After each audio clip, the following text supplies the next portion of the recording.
Gabriel Attal a payé cher sa notoriété. En plein mois de mars dernier, alors que la réforme des retraites portée par son gouvernement était rejetée par de nombreux Français, le ministre du Travail, Olivier Dussopt, avait fait son coming out dans les colonnes du magazine Têtu. Il y a plus de 2 ans, un autre macroniste, à savoir Clément Beaune, avait confié, lors d'une interview au magazine Têtu qu'il était homosexuel. Et si ministre délégué chargé des Transports avait ouvertement osé parler de sa vie intime, cela n'a pas été le cas pour Gabriel Attal. Le nouveau ministre de l'Éducation avait en effet vu son homosexualité affichée au grand jour par l'avocat Juan Branco, qui était son ancien camarade de classe, dans le livre de ce dernier, intitulé Crépuscule.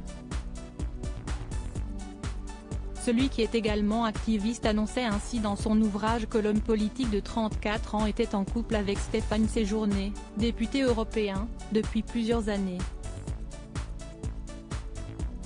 Supérieur à Gabriel Attal, Olivier Dussopt. Ces politiques ont parlé de leur homosexualité, une orientation sexuelle assumée, mais pas revendiquée. Interviewé par Closer en août 2019, Gabriel Attal assurait, en toute sérénité, que cela ne l'a pas empêché de dormir. Quand on était au collège, il animait déjà un Skyblog où il m'insultait. Je le laisse à sa fixette et à ses mythos, avait-il alors affirmé. Néanmoins, cette révélation sur son orientation sexuelle a eu des répercussions sur son quotidien. Si est-il vrai que les réseaux sociaux sont souvent un tombeau d'attaques anonymes.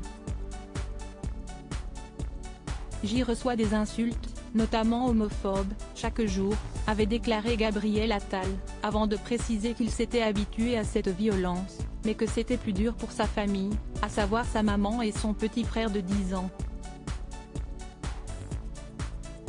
Même s'il assumait totalement son orientation sexuelle, l'homme politique n'était pas du tout prêt à poser avec son amoureux pour la presse People. Il estimait notamment pouvoir vivre sa vie comme il l'entendait, sans le revendiquer.